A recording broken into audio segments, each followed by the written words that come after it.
Hi guys, welcome to the Millennial Movie Fan Channel. My name is Tyler. Today's movie review is going to be for Tenet, the new Christopher Nolan film that I waited a little bit to see until theaters open.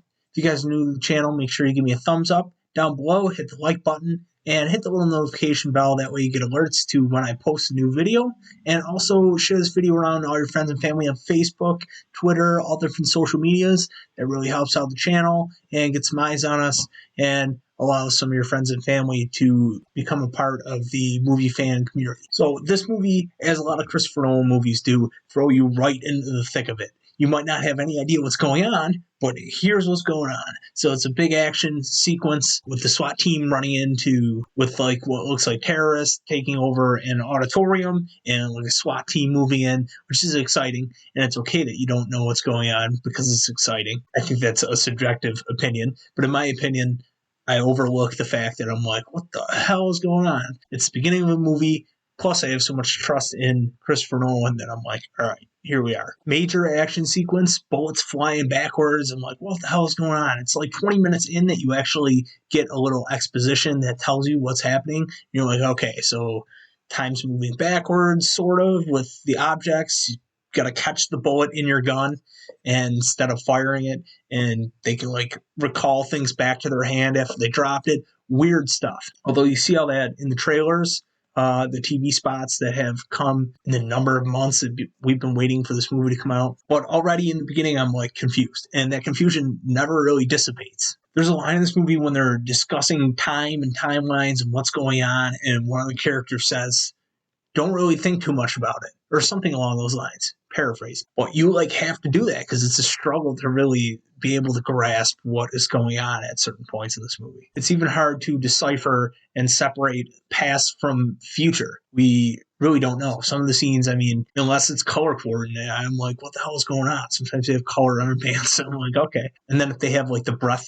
thing that is in my thumbnail, I guess that's the future. Or at least when time moves backwards, I should say, not the future. So yeah, I confused myself right there. I watched the movie. I don't know what's going on. I would have loved to see this movie again, though, despite some of the problems I had with it.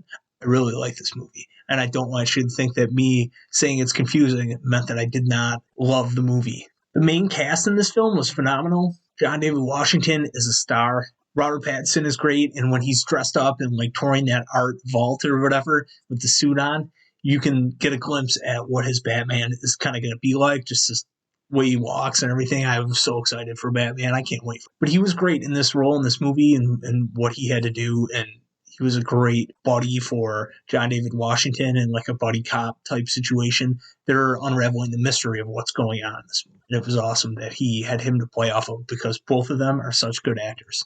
I also liked Elizabeth Debicki, or Beak. I don't know how you say her name. She was the golden lady in Guardians of the Galaxy 2. She's in a lot of things, and whenever she turns up in these movies, she's excellent. And she's really tall, too. I hope that doesn't deter her from getting roles in these movies because she is awesome. But she makes all the guys look super short. And John David Washington, I feel like, is short anyway. It was like a Kit Harington situation where he's just like short next to all the girls. It's just the way it is. He's a short guy. And Kenneth Branagh played her husband and like the ultimate bad guy in the movie, and he's great and everything too. But he was an awesome antagonist to this movie, and they really gave the backstory to why all this is happening to his character motives. So that was awesome, and he carried that well, that responsibility to the plot of the movie well. Kenneth Branagh was great. Michael Caine's in it for like a hot second, for like one scene, so don't expect that he's got like an Alfred level of like minor character. It's like he pops in. Could have been anybody. But it was Michael Caine. That's awesome. He's in a lot of the Christopher Nolan movies, but didn't have a major role. And that's okay. This is a very high concept movie. I will say that. It's in the vein of an Interstellar, more so like Inception. Nolan did incredible directing with this, though, and I guess we all really shouldn't have expected anything less. He just once again proves that he's one of the best directors working in the business today. I have no idea how he filmed some of these sequences, like the airport with the airplane, kind of runaway airplane. I have no idea like how these cars were getting knocked out of the way and how they put the plane in, and that's crazy CGI, but just to conceptualize all of these scenes in his head and then work out the idea of this movie and how they wrote it. And it's just kind of crazy. And it's another hit out of the park, I think, for me. I really enjoyed this one. I enjoyed the fight choreography that was like spot on, and it had to be because let's see that in an instant replay.